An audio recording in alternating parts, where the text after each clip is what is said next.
લક્ષ્ય ન્યૂઝ, એક નજર, એક લક્ષ્ય. ડીસાના માલખડ ખાતે આજે લોક સંસ્કૃતિનો અનોખો સંગમ જોવા મળ્યો. ડીસાના માલખડમાં આજે લોક સંસ્કૃતિનો અનોખો સંગમ જોવા મળ્યો. ધૂળેટીના પાવન પર્વ નિમિત્તે મારવાડી માળી સમાજ દ્વારા પરંપરાગત ઘેર નૃત્યનું ભવ્ય આયોજન કરવામાં આવ્યું હતું.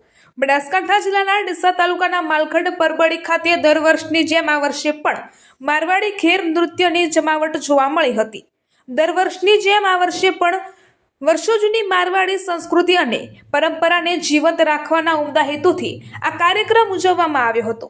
આ પ્રસંગે ગુજરાત સરકારના વન અને પર્યાવરણ મંત્રી શ્રી પ્રવીણભાઈ માળીએ ઉપસ્થિત રહી મંત્રીશ્રીએ પણ સામાન્ય નાગરિકોની જેમ જ પરંપરાગત વેશભૂષા ધારણ કરી સમાજના યુવાનો અને વડીલો સાથે ઢોલના તાલે ઘેર નૃત્ય રમી ઉત્સાહ વધાર્યો હતો. સફેદ વસ્ત્રો અને માથા પર રંગબેરંગી પાઘડી પહેરેલા સેંકડો યુવાનો અને વડીલોના પગલા જ્યારે જમીન પર પડ્યા ત્યારે સમગ્ર માલખડ પથક હોળી ધૂળેટીના ઉત્સવના રંગે રંગાઈ ગયો હતો. મોટી સંખ્યામાં ઉમટેલા માળી સમાજના લોકોએ એકબીજાને ધૂળેટીની શુભેચ્છા પાઠવી હતી. આ આયોજન સાબિત કર્યું છે કે આધુનિક યુગમાં પણ નવી પેઢી પોતાની સંસ્કૃતિ પ્રત્યે એટલી જ જાગૃત છે. અહેવાલ વિક્રમસિંહ રાઠોડ, ભીલડી. 1100 રૂપિયા કાકો કરે.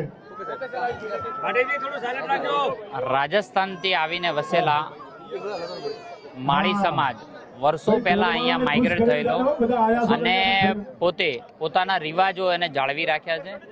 આ પરંપરા અહીં હોળી નિમિત્તે ઘેર રમવી અને બહેનો લૂર રમે આ પરંપરાઓ જાળવી રાખવા માળી સમાજે વર્ષોથી આ પરંપરા જાળવી રાખી છે. એના માટે અભિનંદન આપું છું. વર્ષોથી જે લોકો ધંધાર્થે ગુજરાત આવ્યા છે પણ પોતાની પરંપરાઓ જાળવી રાખી છે અને કહેવત કહેવાય છે કે દિવાળી તો અઠે કટ્ટે પણ હોળી તો ઘરા ઘરે. એટલે કે પોતાના ઘરે ગમે ત્યાં હોય, આખા દેશની અંદર વિદેશમાં હોય, પણ પોતે હોળીનો પર્વ પોતાના ઘરે ઉજવતો હોય છે. માળી સમાજને અભિનંદન પણ આપું છું કે આ પરંપરાઓને એને જાળવી રાખી છે.